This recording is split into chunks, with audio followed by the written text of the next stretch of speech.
What did a home actually look like in the time of Jesus? More than 2,000 years ago? For generations. We have imagined him stepping into houses that resemble simplified versions of our own. Small rooms, basic furniture, familiar layouts. But that image is deeply misleading. The homes of first century Galilee followed a completely different logic, shaped not by comfort or aesthetics, but by survival, climate, and communal life. What were these houses really made of? How did entire families live together without bedrooms, without closets, and with almost no furniture at all? What tools did they rely on to cook, eat, and endure each day? And how could something as subtle as the quality of construction determine whether a family stayed warm or faced real danger during the cold nights of Galilee? When you truly step inside these homes, you begin to realize that domestic life in the time of Jesus was not primitive or careless. It was highly intelligent, deeply practical, and finely tuned to the realities of the land. Seen through this lens, even the smallest details in the Gospels begin to take on new depth. Stay with this journey to the end, because what emerges is not merely historical curiosity. It is a perspective that quietly strengthens faith today. The first thing that would have struck you upon entering a house in Jesus' time was not the walls or the roof, but the floor beneath your feet. There was no wood, no marble, no polished stone. The floor was made of packed earth, mixed with lime and straw, carefully compressed until it became firm, smooth, and surprisingly resilient. At dawn, it felt cold to the touch. As the day progressed, it absorbed warmth and held it well into the night. To modern eyes, such a floor might appear as a sign of extreme poverty. In reality, it was a durable, low-maintenance solution that could last for decades without cracking.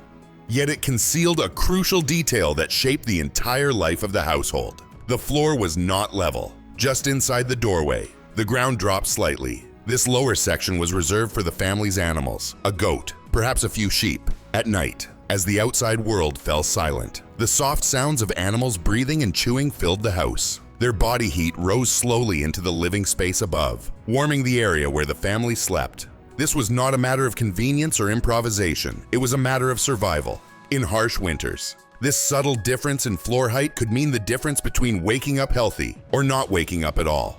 Above this lower section was the family's living space. Everything happened there on a single surface: eating, sleeping, working, teaching children. It was on this very floor that Jesus crawled as a child, stumbled, stood up, and took his first steps. It was there that he watched Joseph at work, seated with legs crossed, tools scattered nearby. It was there that Mary prepared food, kneading dough, tending the fire, organizing daily life through precise movements repeated countless times. This floor set the rhythm of the household. It demanded discipline, cooperation, and constant attention. Anything left out of place could injure bare feet. Disorder did not merely inconvenience the family, it threatened their shared space. Perhaps this is why, when Jesus later spoke about foundations, about houses that stood firm or collapsed, no one found the imagery strange. They understood from experience that everything began at ground level, and even without rooms or furniture, there was a remarkable sense of order,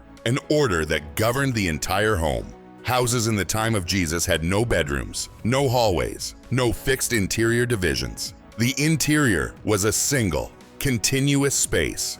To a modern observer, this might suggest chaos or lack of structure. In practice, the opposite was true. Life inside the house followed a strict, invisible order that everyone respected. Each section of the floor had a purpose, not defined by walls, but by habit, tradition, and discipline. The higher area, farthest from the animals, was reserved for the family. During the day, work was done there. Children were taught, visitors were received. At night, the same space transformed into a communal sleeping area. This flexibility required constant care. Everything had to remain clean, organized, and ready to change function at any moment.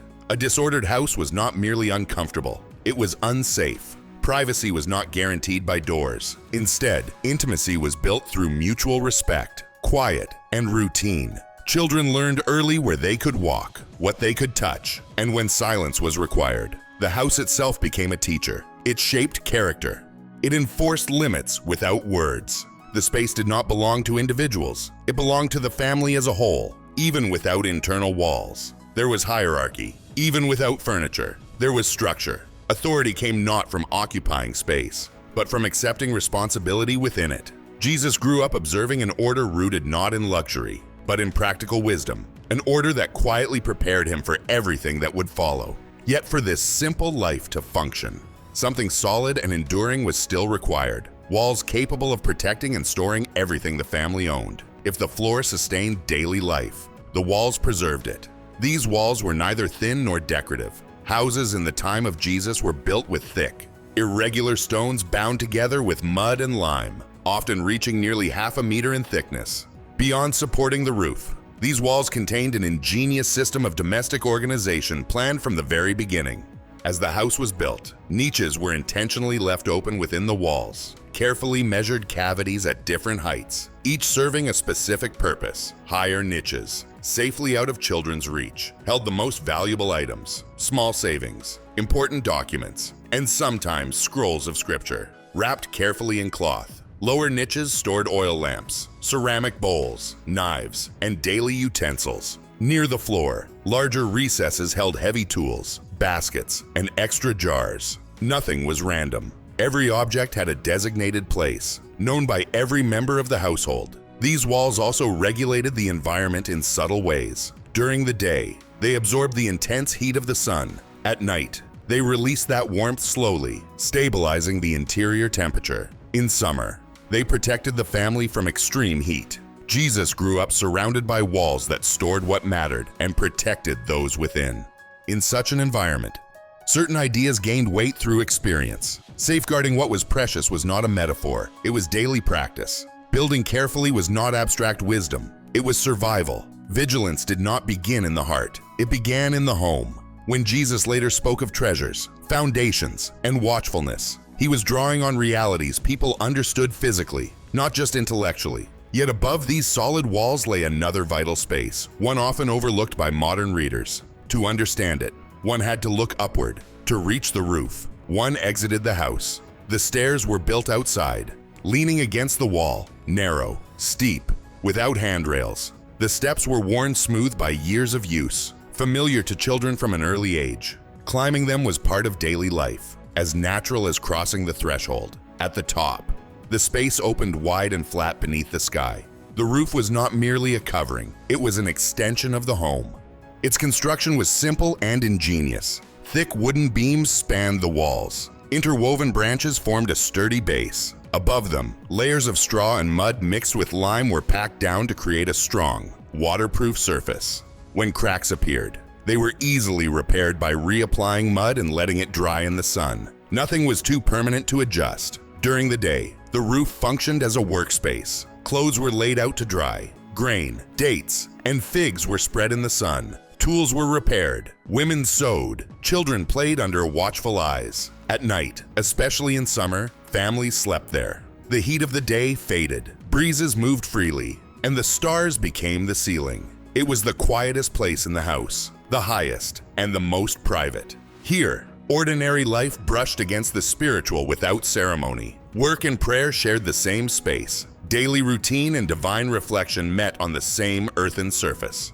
Perhaps this is why simplicity in these homes was not a lack, but a principle. Everything that truly mattered had to fit into just a few objects. Inside these houses, where furniture was almost non-existent, life revolved around just 4 essential items, no more, no less. The first were woven straw mats. Each family member had one. In the morning, they were rolled up and placed against the wall. Throughout the day, they were unrolled as needed, used for sitting, eating, working, and resting. At night, those same mats returned to the floor and became beds. A single object followed the rhythm of the entire day, adapting to every need without excess. The second essential element of the house was the large ceramic storage jars. These were not placed casually around the room. Most were partially buried in the ground, fixed in place as part of the home's structure itself. Each jar had a specific purpose: wheat, barley, lentils, oil, water, wine.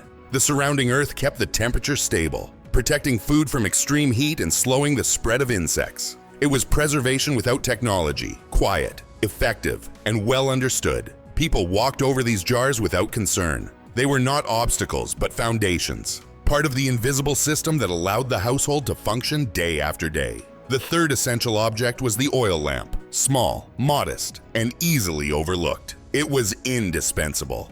At night, the house was never allowed to fall into complete darkness. A flame remained lit, not for comfort, but for safety. It prevented accidents and allowed someone to rise without stumbling. The light was faint, but steady. In a space where everything happened at ground level, total darkness would have been genuinely dangerous. The fourth and final element was the brazier, a metal bowl in which fire was kept. It had no fixed position. In winter, it was drawn close to the family. In summer, it was pushed farther away. It was used for cooking, for warmth, and for gathering. Simply moving the brazier could change the entire dynamic of the house. With only these four objects, an entire family could live, work, eat, and rest. Nothing was excessive. Nothing was missing. Growing up in such an environment taught, in practice, that what is essential fits into a very small space. Yet this simplicity was not experienced equally by everyone.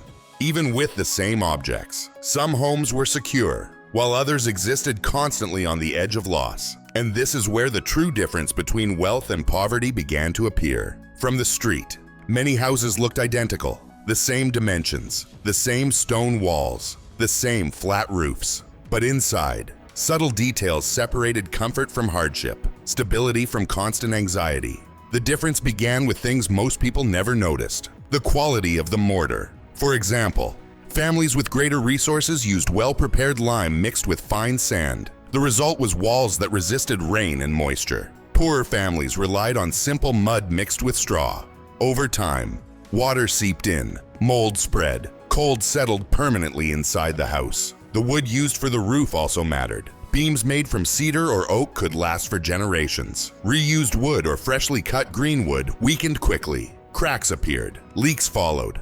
On rainy nights, sleep meant listening to water drip steadily and hoping the roof would survive another season. This was not mere discomfort. It was real danger. Even the ceramic jars revealed another divide. Some were thick, well-fired, and sealed with fitted lids, preserving grain for long periods. Others cracked easily, allowed insects inside, and ruined entire food reserves. Oil quality mattered as well. Pure oil burned cleanly and produced steady light. Poor quality oil filled the house with smoke, irritated eyes, and made breathing difficult. In poorer homes, smoke was a constant presence. The harshest difference, however, lay in reserves. Some families could store food for 2 or even 3 years. Others lived with supplies that lasted only months. A drought, a disease, an unexpected tax, and everything vanished. Gradually, utensils were sold, then tools. Poverty did not arrive suddenly. It crept in slowly, like dampness through poorly built walls. It was within this reality that many of Jesus' teachings gained their sharp edge.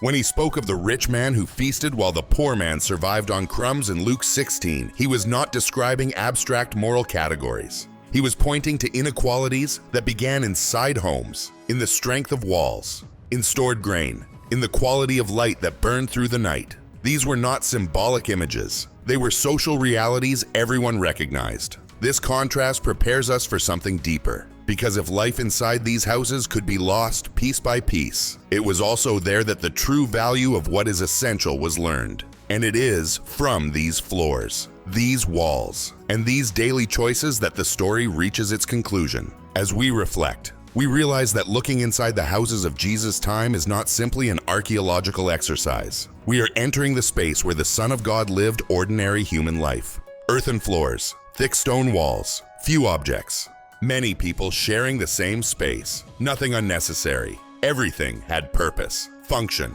and limit.